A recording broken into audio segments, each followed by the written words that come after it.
fabled heat, where magic meets desire. Subscribe to ignite the fantasy. The air inside the cavern reeked of sulfur and smoke, thick enough to coat my tongue. My torch flickered, casting shadows over walls embedded with jagged amethysts and topaz, gems that glinted mockingly in the dim light. Somewhere in the abyss ahead, the low, thunderous rumble of a dragon's breath vibrated through the stone beneath my boots. Why had I volunteered for this? Because no one else would dare tell a dragon her life's treasure was worthless. Because I was the only gem merchant in the valley desperate enough to strike a deal with a creature who could melt my bones to slag. The voice shook the cavern, sending a rain of pebbles clattering around me. My knees trembled, but I lifted my chin. I bring news of your horde. A golden eye slit like a serpent S emerged from the darkness, then another. The dragon's scales were the color of molten copper, shimmering with heat as she uncoiled her massive body from the mound of gemstones beneath her. Her claws, each longer than my arm, dug into the jewels with a screech that set my teeth on edge. She purred, though the word dripped with menace. You smell of fear, little thief. Do you think to steal from me? Not a thief, a merchant, and your gems. She surged forward, her snout stopping inches from my face. Her breath seared my skin, smelling of fire and ancient spice. Speak carefully, mortal. I forced myself to meet her gaze. The markets flooded. New mines opened in the eastern wastes.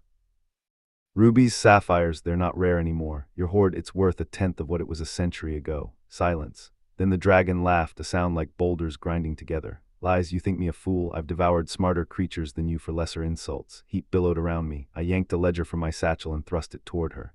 Look for yourself. Prices, trade records, it's all here. The dragon's head tilted. Then in a swirl of smoke and embers, her form shifted. Scales melted into sun-kissed skin, wings into a cascade of auburn hair until a towering woman stood before me, naked save for the jewels tangled in her hair. She snatched the ledger, her clawed fingers now human but no less dangerous. I averted my eyes, cheeks burning. This is what mortals value now, she snarled, flipping through the pages. Her voice was lower in this form, velvet laced with venom. Pieces of paper, numbers, it's how trade works, but there's another option. Her gaze snapped to mine. Option. I licked my lips. The new mines are unstable. A dragon's fire could collapse them, restore scarcity, drive prices back up. She leaned in, her scent overwhelming, charred cedar and something wild. And why would I dirty my claws for your kind? Because I said slowly, without value, what's the point of a hoard? Her eyes flashed. Over the next fortnight, I returned to the cavern daily. Each time the dragon, Varishta, she grudgingly told me her name, awaited me in human form, draped in silk I'd brought her. She claimed it was to avoid scarring my fragile mortal eyes, but I caught her admiring the fabric's sheen in a polished garnierite mirror. Our plan was simple, sabotage the mines discreetly. Yet nothing with Varishta was simple. You're certain this will work? She drawled on the third day, inspecting her nails, sharpened to points. We stood at the mouth of the eastern wastes, the desert wind whipping her hair into a fiery halo. If we're careful, I said, adjusting my goggles. No witnesses, no traces of dragonfire. She snorted. Where's the fun in that? But she followed me into the mines, her presence a simmering heat at my back. When we reached the deepest shaft, she pressed close, her breath hot on my ear. Stand back, little merchant.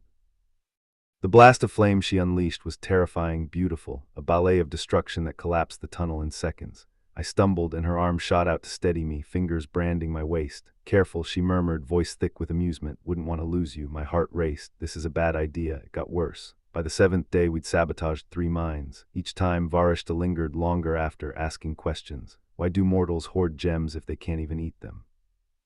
What's the point of kissing? The last one nearly made me choke. It's affectionate, I said lamely. She smirked. Show me. I gaped at her. She laughed low and dangerous. Relax, I'd sooner bite you, but her golden eyes lingered on my mouth. The final mine was the largest and the most guarded. We should turn back, I whispered as we crouched behind a ridge.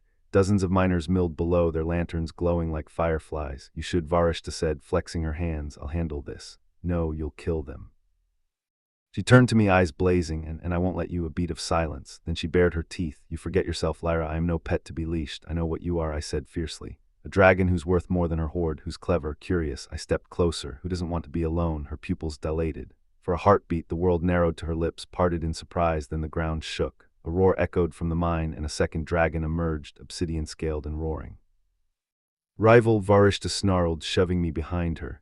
Run, but run. As the 2 dragons clashed, I fled, my pulse screaming louder than their battle cries. But not before seeing Varishta glance back at me, one last, unreadable look.